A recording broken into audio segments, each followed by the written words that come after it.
Good morning, aspirant. Hope you all are doing well, your days are going productive, and you are doing excellent at your work. So, we are going to discuss a very significant and very crucial thing about something going on labs in India, even in IITs, in NITs. मेरे काफ़ी connections है different IITs में, मेरे दोस्त है, seniors है, juniors है, तो काफ़ी जगह से मुझे ये बात पता चला एंड मेरे कुछ क्लोज फ्रेंड्स भी है जो ये अपने लैब में देख चुके हैं।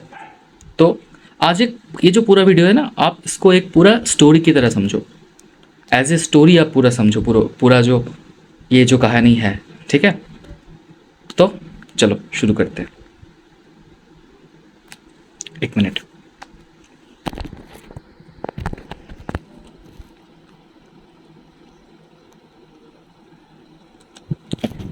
सॉरी। ओके, सो सपोज आप एक स्टूडेंट हो, आप एक MSc स्टूडेंट हो, ठीक है। So this is you. अब आपको करना है अपने प्रोजेक्ट, जो MSc में IITs NITs में जनरली लास्ट 1 ईयर होता है एंड अदर जनरल यूनिवर्सिटीज़ में नॉर्मली लास्ट जो सेमेस्टर से, दैट मीन्स लास्ट 6 मंथ होता है। तो आपने ज्वाइन किया एक लैब। इस लैब में कौन कौन है? इस लैब में है सबसे ऊपर हायरार्की में जो आपका प्रोफेसर है, right. So this is your professor and professor के अंडर कुछ स्टूडेंट्स यहाँ पर PhD कर रहे हैं, कुछ स्टूडेंट्स पोस्ट डॉक कर रहे हैं, right. So they are your seniors in lab. और कुछ स्टूडेंट्स हैं जो आपकी तरह है, जो अपना MSc प्रोजेक्ट कर रहे हैं। वो MSc से भी हो सकते हैं, MTech से भी हो सकता है, डजेंट मैटर। तो आपके लेवल में ये स्टूडेंट्स हैं जो MSc या MTech में है। उसके ऊपर आपका जो सीनियर्स है लैब में। अब जब आप लैब में अप्रोच करोगे तो प्रोफेसर जो उनका PhD और पोस्टडॉक स्टूडेंट है उनमें से किसी को आपको अलॉट करके देगा, क्योंकि आपको लैब का काम जो सिखाना पड़ेगा वो प्रोफेसर खुद नहीं सिखाएंगे, है ना। क्योंकि ये PhD एंड पोस्टडॉक स्टूडेंट्स के पास काफ़ी एक्सपीरियंस है एंड किसी एक को आपको रेफ़र किया जाएगा कि इसके साथ आप काम करो, इसके साथ आप काम करो, ठीक है। सपोज इसके साथ आपने काम करना स्टार्ट किया और काम करते टाइम ये आपको लैब में काम सिखा रहे हैं, ठीक है। तो आप इनसे सीख रहे हो, आप बाकी लैबमेट्स जो है, जो सीनियर्स है, उनसे भी सीख रहे हो ऑब्वियसली। बट आपका जो प्रायर अटेंशन, ज़्यादातर जो आपका कम्युनिकेशन है वो इनके साथ है। अब ये जो स्टूडेंट्स है, जो PhD है या पोस्ट डॉक है, हम मान लेते हैं ज़्यादातर PhD स्टूडेंट्स होता है। सो आई एम एज्यूमिंग कि दे आर PhD स्टूडेंट्स। तो कुछ स्टूडेंट्स अपना PhD का 4th ईयर में है, कुछ 3rd ईयर में है, कुछ 2nd ईयर में है। उनका खुद का लाइफ का कुछ एस्पिरेशंस है। जैसे कि सपोज जब स्टार्टिंग में PhD का स्टार्टिंग में जो होता है, वहाँ पर आपको एक प्रोजेक्ट में 4-5 स्टूडेंट्स मिलकर काम करते हैं एक प्रोजेक्ट में, फिर दूसरा एक प्रोजेक्ट, फिर उसमें 4-5 स्टूडेंट मिलकर काम करते हैं एंड दिस 2 प्रोजेक्ट ये साइमल्टेनियसली भी चलता है, ठीक है। क्योंकि एक स्टूडेंट एक टाइम पे एक से ज़्यादा प्रोजेक्ट पे काम करता है। नाउ सपोज आपको बाद में जाके MSc के बाद में जाके करना है PhD एंड इसके लिए आप ट्राई कर रहे हो, आप डेडिकेटेड हो। नाउ जब आप प्रोफेसर से इस बारे में बात करते हो कि सर मुझे PhD करना है and when you demand for a research paper, क्योंकि IITs में ये कॉमन है कि MSc में अगर आप अच्छे से काम करो तो आपका MSc में ही रिसर्च पेपर पब्लिश होता है, आप अगर अच्छे से काम करो तो। नाउ सपोज आपने सर को बोला कि सर मैं PhD करना चाहता हूँ एंड MSc में अगर मेरा एक रिसर्च पेपर है तो बाद में फॉरेन PhD में अप्लाई करने के लिए ये बहुत आसानी होगा इसमें, क्योंकि मैं अप्लाई करूँगा तो चांसेस ज़्यादा है कि मुझे फॉरेन PhD मिल जाए, ओके, फॉरेन लैब में PhD पोजीशन मिल जाए।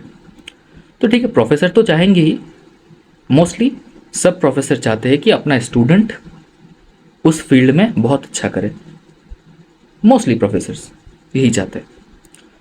अब बट हो सकता है इसमें जो जिसके साथ आप काम कर रहे हो, है ना, इनका एस्पिरेशन ये है कि ये जो अपना काम कर, अब आप जो रिसर्च प्रोजेक्ट में काम करोगे, सपोज आप भी एक प्रोजेक्ट में काम कर रहे हो जिस प्रोजेक्ट में ज़्यादातर कंट्रीब्यूशन इनका है, ठीक है, ये एंड बाकी कुछ लोग भी है ऑब्वियसली। तो आप इस प्रोजेक्ट में कुछ कुछ काम कर रहे हो, आप सीख भी रहे हो, एंड वो अप्लाई करके आप इस प्रोजेक्ट में आपका भी थोड़ा थोड़ा करके कंट्रीब्यूशन बढ़ रहा है। तो अगर आप को रिसर्च पेपर देना है, मतलब आपके नाम पे अगर रिसर्च पेपर आना होगा तो इसी पेपर में आएगा, इसी रिसर्च प्रोजेक्ट में आएगा, है ना। अब सपोज आपके साथ ये जो है इनका बॉन्डिंग अच्छे से नहीं हो पाया, ऑब्वियसली हो सकता है कभी कभी प्रोफेसर के साथ भी बॉन्डिंग अच्छा नहीं होता, राइट। नाउ इनके साथ हो सकता है कि आपका बॉन्डिंग अच्छा नहीं बना, ये एक केस हो सकता है।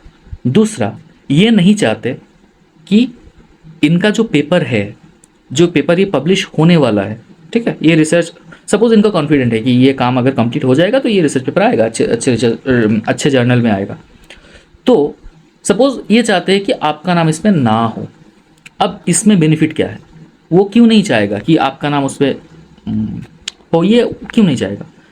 एक रिसर्च पेपर में सपोज 5 लोग हैं, ठीक है, 5 लोगों का नाम है, एंड सबसे पहले जो नाम होता है उनका कंट्रीब्यूशन सबसे ज़्यादा होता है, प्रोफेसर का नाम होता है, वटेवर। तो सपोज एक रिसर्च पेपर में 5 लोगों का नाम है, सपोज एक रिसर्च पेपर में सिर्फ 2 लोगों का नाम है। तो आपको क्या लगता है, सपोज ये पर्सन ए है, ये पर्सन ए है, तो कौन से पेपर में ए का इन्फ्लुएंस ज़्यादा रहेगा। इसमें ए ने इस पेपर का लगभग, इसमें दिख रहा है कि लगभग 50% काम ए ने किया है, राइट।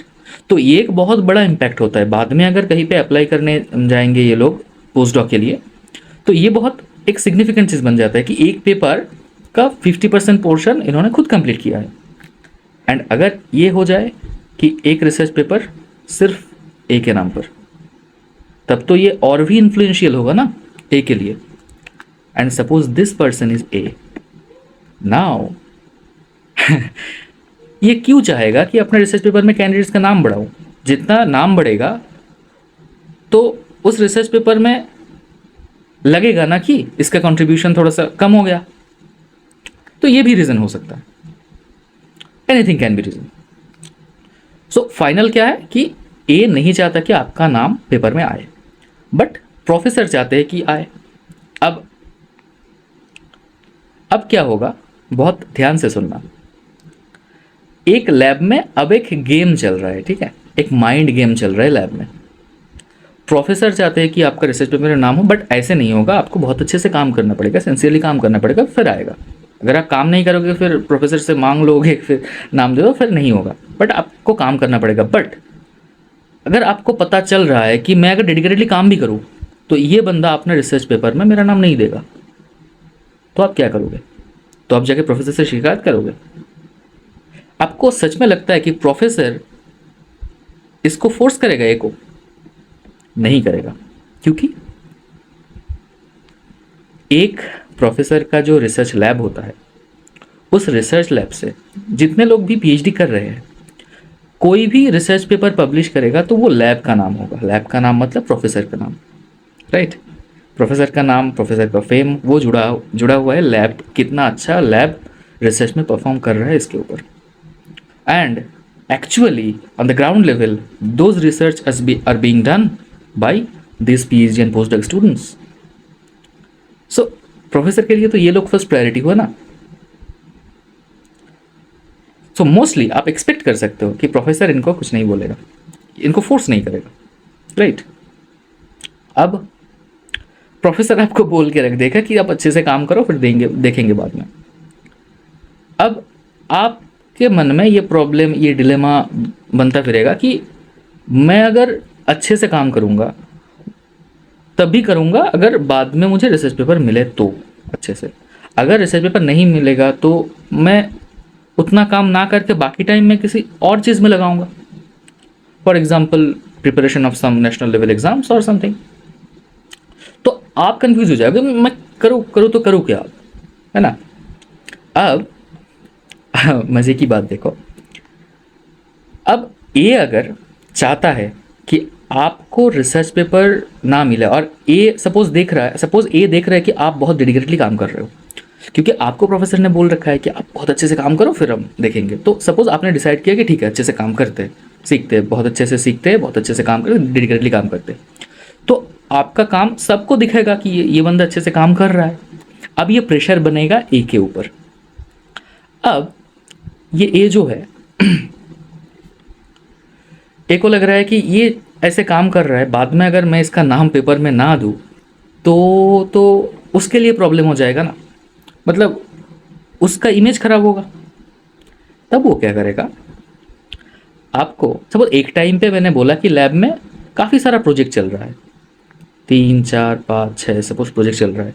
सपोज लैब में 6 स्टूडेंट्स है, सपोज 10 स्टूडेंट्स है, कभी कुछ कुछ लैब में बहुत ज़्यादा स्टूडेंट्स है, 20 25 है। तो सपोज इस प्रोजेक्ट में आप काम कर रहे थे पहले, वो क्या करेगा, आपको तो रिसर्च के बारे में ज़्यादा कुछ नहीं पता है ना, क्योंकि आप एमएससी स्टूडेंट हो। आपको जितना गाइड किया जा रहा है ये पीएचडी और पोस्ट डॉक स्टूडेंट्स के थ्रू, आप वही कर रहे हो एंड उसमें से सीख रहे हो, आपका रिसर्च एप्टीट्यूड डेवलप हो रहा है। अब ये जो है ये क्या करेगा, आपको एक दिन बोलेगा कि आप इस रिसर्च प्रोजेक्ट का कुछ काम करो। उस दिन जाके आपने इसके ऊपर काम किया, ठीक है, काम किया। बाद में एक दिन बोलेगा आप इस प्रोजेक्ट में जाके कुछ काम करो, आपको काम बता देगा वो, अब जाके ये करना है। तो पूरा दिन आपने लगा दिया कि ये आपने कर लिया, आप नया कुछ सीख रहे हो। थर्ड दिन बोला कि इसके ऊपर काम करो, फोर्थ दिन इसके ऊपर थोड़ा काम करो, फिफ्थ दिन और किसी रिसर्च के ऊपर। अब आप कंफ्यूज हो रहे हो क्योंकि एक रिसर्च में आपका थॉट डेवलप हो रहा था कि ये रिसर्च में मैं जो काम कर रहा हूँ तो मैं ऐसे ऐसे इसको आगे बढ़ा सकता हूँ, उसमें आपका थिंकिंग, आपका अंडरस्टैंडिंग डेवलप हो रहा था। बट जब आप 10-12 प्रोजेक्ट में आपको रैंडमली लगा देगा ना, तो कोई भी प्रोजेक्ट आपको समझ में नहीं आएगा, क्योंकि वो रिसर्च लेवल का एंड आपका अंडरस्टैंडिंग उतना लेवल में नहीं है। क्योंकि हर एक रिसर्च प्रोजेक्ट, एक एक रिसर्च करने के लिए उसका प्रीवियसली बहुत कुछ रिसर्च पेपर, पुराना रिसर्च पेपर पढ़ना पड़ता है। जो रिसर्च यहाँ पर हो रहा है वहाँ पर कोर जो रिसर्चर है, जो पीएचडी पोस्ट डॉक स्टूडेंट्स है, वो पहले वो लिटरेचर पढ़ चुके हैं, तो उनको पता है उसका बेसिक क्या है, उनका एम क्या है, आपको पता। बट आपको पता नहीं चलेगा क्योंकि एक दिन जाके आप देख रहे हो आपको इस रिसर्च में काम दे रहा है, दूसरे दिन जाके देख रहे हो कि दूसरे में काम दे रहा है। अब आप कंफ्यूज हो जाओगे कि मैं कर क्या रहा हूँ एक्चुअली। एंड पता है ऐसा क्यों हो रहा है, क्योंकि at the end of your project जब आप प्रोफेसर को बोलोगे सर मैंने सफिशिएंट काम किया है, एंड प्रोफेसर अगर देखेंगे कि, अगर प्रोफेसर आपको बोलेगा कि ये क्या काम किया है दिखाओ, फिर आप ये वाला दिखाओगे, ये वाला, ये वाला, ये वाला, ये वाला, तब ए जाके बोलेगा कि सर इसका जो ये वाला प्रोजेक्ट में जिसमें वो काम कर रहा था ना, उसमें इसका सफिशिएंट कंट्रीब्यूशन नहीं है, तो इसको क्यों हम कंसिडर करें, इसको कंसिडर नहीं करना चाहिए।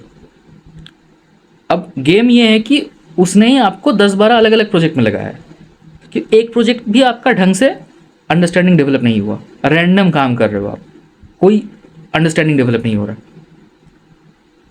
अब ये इसलिए किया जा रहा है कि जब आप अपने पेपर के बारे में बात करो फिर वो बोले कि आपने तो एक पेपर में आपका कंट्रीब्यूशन बहुत कम है, तो आपको क्यों, आपका नाम क्यों दे, तब आपके पास मतलब बोलने का कुछ नहीं रह जाएगा कि हुआ है ऐसा।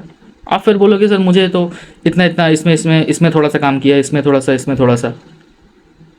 प्रोफेसर बोलेंगे जो भी हो, आपने तो एक प्रोजेक्ट में सफिशिएंट काम नहीं किया, तो किस प्रोजेक्ट में, कोई भी प्रोजेक्ट में आपका काम इतना मिनिमम है कि उस प्रोजेक्ट में आपका नाम नहीं दिया जा सकता, एक सर्टेन अमाउंट से ज़्यादा आपको काम करना पड़ेगा, फिर आपका नाम हम कंसिडर कर सकते हैं। तो फाइनली आपको सब कुछ समझ आएगा, ए को भी सब कुछ समझ आएगा, बट कटेगा किसका, आपका। तो ये ध्यान रखना, अगर इसके मतलब ऐसा कुछ आपके साथ होना स्टार्ट हो रहा है तो पहले से सतर्क हो जाओ, ठीक है। तो ऐसा चल रहा है, not even IITs, even NITs and normal universities और कॉलेजेस में तो छोड़ ही दो, उसमें तो और भी होता है, मतलब उनमें तो रिसर्च इतना बहुत ज़्यादा नहीं होता, इतना बहुत ज़्यादा नहीं होता। I am not defaming other institute, but IITs में जितना रैपिडली, जितना फास्ट, जितना स्पीड के साथ काम होता है ना, उतना नॉर्मल उसमें हो नहीं पाता। तो वहाँ पर तो अलग ही है, वहाँ पर देखोगे अब काम ही नहीं हो रहा है, जो भी हो। तो ये जो स्कैम हैं, लोग बहुत difficult competitive level exam crack करके फिर जाते हैं ये इंस्टीट्यूशंस पे। फिर जाके अगर आप देखोगे कि ऐसा हो रहा है, आपका लैब का एनवायरनमेंट बहुत बहुत ज़्यादा टॉक्सिक हो जाएगा। आपको मन करेगा कि ये सब छोड़ के मैं घर चला जाऊँ, ठीक है? क्योंकि हर एक दिन आपको सब कुछ समझ आ रहा है कि मेरे साथ कुछ तो हो रहा है, कुछ तो हो रहा है जो सही नहीं है, ठीक है? एंड आप किसी को बोल भी नहीं सकते। आप बोलोगे भी ना तो आई डोंट थिंक आपको बहुत ज़्यादा एंटरटेन किया जाएगा, क्योंकि एक प्रोफेसर कभी नहीं चाहेगा कि उनका पीएचडी स्टूडेंट्स के साथ उनका रिलेशन ख़राब हो। दैट्स देयर फर्स्ट प्रायोरिटी, है ना? आप आए हो, आप 1 साल बाद, 6 महीने बाद निकल जाओगे, बट वो स्टूडेंट्स 4 साल, 5 साल, 6 साल उस लैब में रहेंगे, काम करेंगे, पेपर पब्लिश करेंगे, लैब का नाम होगा, प्रोफेसर का नाम होगा, है ना? तो ये चल रहा है काफ़ी इंस्टीट्यूशंस में। एंड इसका कोई, है ना, आप ये जो मेरा वीडियो अगर कोई एमएससी पास आउट स्टूडेंट देख रहा है जिसने रिसर्च वगैरह किया हो, तो कुछ लोग तो रिलेट कर पाएंगे, ठीक है? क्योंकि मैंने 6-7 लोगों से सुना है ऐसा, ठीक है? दिस काइंड ऑफ स्ट्रक्चर मैंने एक स्टोरी के फॉर्म में बताया, बट ये एक स्टोरी है, ठीक है? आप मान लो कि इसके आसपास ऐसा कुछ, ठीक है? So I think that's it's nothing but scam. आप अगर एक रिसर्च में आपको छोड़ दिया जाता तो उसमें आप सफिशिएंट कंट्रीब्यूट कर पाते, बट जानबूझ के आपको अलग अलग रैंडम रिसर्च पेपर में काम कराया गया और बाद में बोला जा रहा है एक पेपर में तो तुमने ज़्यादा काम करा ही नहीं, है ना? तो it's nothing but scam, I think so. So that's all. मुझे लगता है आपको इस वीडियो से कुछ इंसाइट मिला होगा। एंड इस बारे में आपका क्या कहना है? Let me know in the comment section. Thank you.